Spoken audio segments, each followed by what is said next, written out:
on MorningLine. Thanks for joining us on this Tuesday. The number 737-7587. What do you think?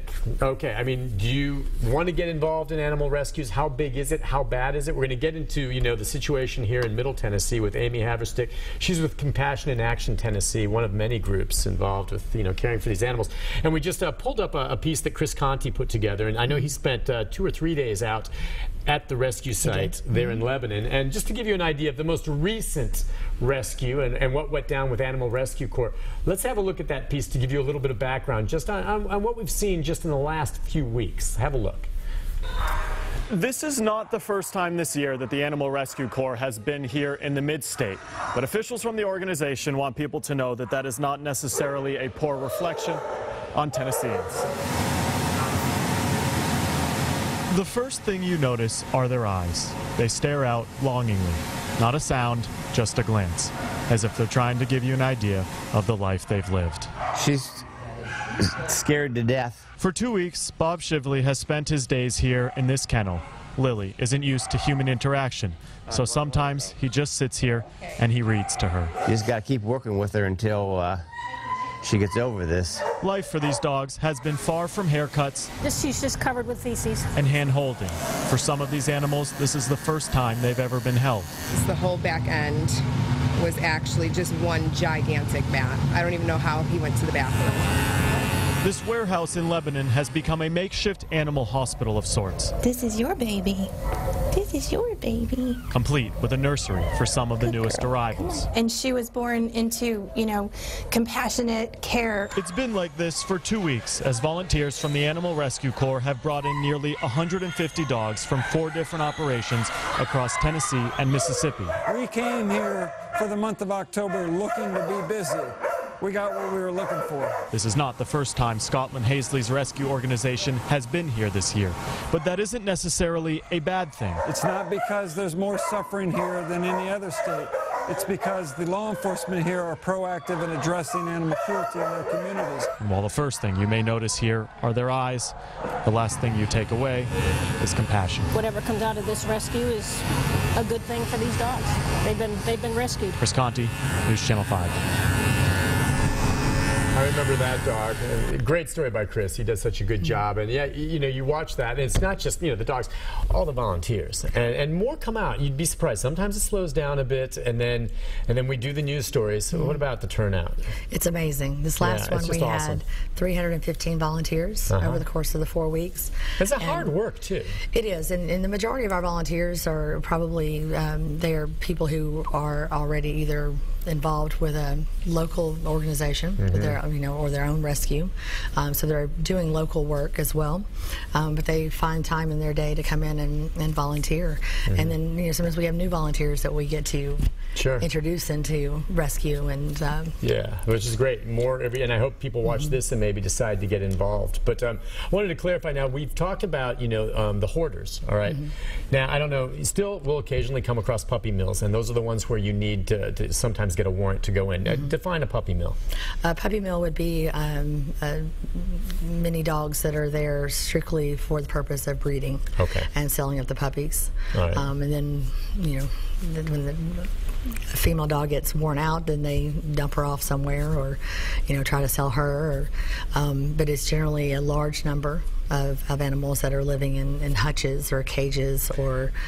And where do puppy mills sell their dogs to? I mean, do people go there directly, or are the puppy mills sometimes the suppliers to larger groups that maybe sell these dogs? They could be suppliers to pet stores. Okay. There's, I can't think of one in Nashville exactly, but I know there's several on the way to Knoxville that I've been to. But they sell them to pet stores, or they'll sell them at flea markets and online.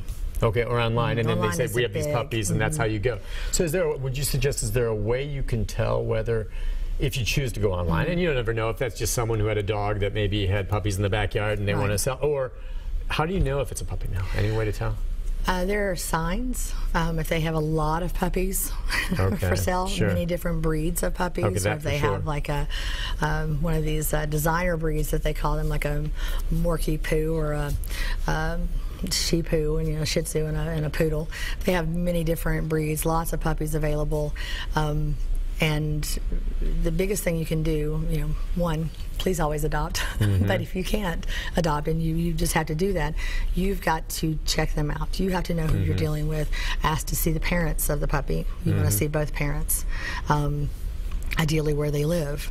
And if they refuse to do that, that's your first sign. Right, sure. So, you know, people go into it thinking they're going to make all this money on a puppy mill, and maybe some do, but all the ones that I've been to and I've seen, they were living in squalor.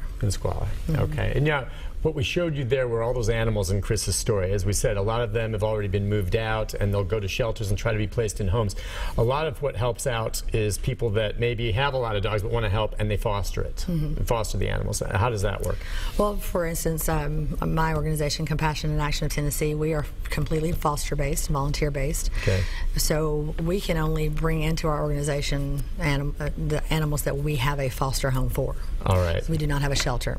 Okay. So we want to make sure that before we bring an animal into our care, that we have a place for that animal to And go. that would be someone who says, yes, I will keep this dog for you. I'm not in the market for one myself permanent, but I'll keep this dog until you can get a permanent owner. Exactly. So they will foster it for us. The dog will go to their house or the cat. We have several cats in foster as well. And they will get their vetting. Everything has to be spayed or neutered. It's a state law. And we would not do that anyway if it wasn't. And then there's, you know, shots, and several of the dogs we have right now had to have dentals because they had, you know, starting dental disease in their mouth, and so we want to get all those things addressed best we can before we put them up for adoption. Okay. And then the animal will stay with the foster through all that. Typically, how long? What's the average stay for a foster? It could be a week, or it could be 2 months. 2 months, okay. And a lot of times, not a lot of times, but there are times where then the foster ends up saying, yeah, you know what, I like this dog too much, I'm going to have to keep him. I have 2 of those. We call them foster failures. Foster failures. I have 2 foster failure dogs at home. And well, you know, that's nice. It's also nice to have those fosters that you know are always going to be. Once you move a dog out, you can move a dog in. Right. But sometimes, you know, when you find your dog. Yeah, and if you find your dog, and that's, you don't frown on foster failures. No. That happens. That's okay.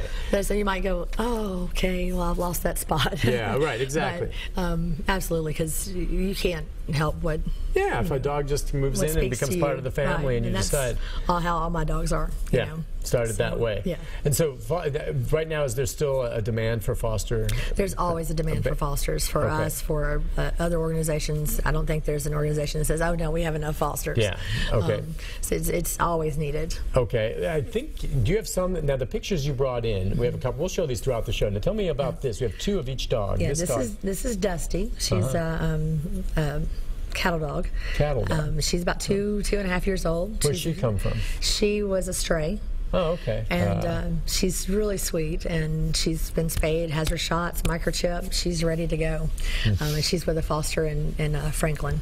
Okay, all right. It's Sweetie. And this one? And this is Petals, formerly Dot. She came from the Savannah, Tennessee rescue that we did, Fall of Freedom. All right. She's about a 6-month-old husky mix, and she's spayed and had her shots, and she's available for adoption too. She has a foster who works at a local pet resort, boarding facility, and daycare, and she gets to go to daycare every day.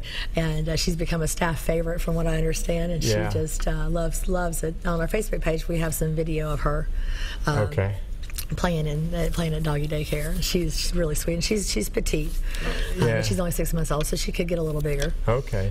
All right, listen, think on those 2 photos. We're going to take a break. When we come back, more of our conversation. I want to talk more just about what some of the shelters do, and then ultimately, you know, the role animal control has to play, which you say hopefully is getting a little bit better. But folks, you would not believe sometimes how many animals need to be put down. And when I say need, it's like, well, what about no-kill shelters? We'll get into all that right after this. Stay with us.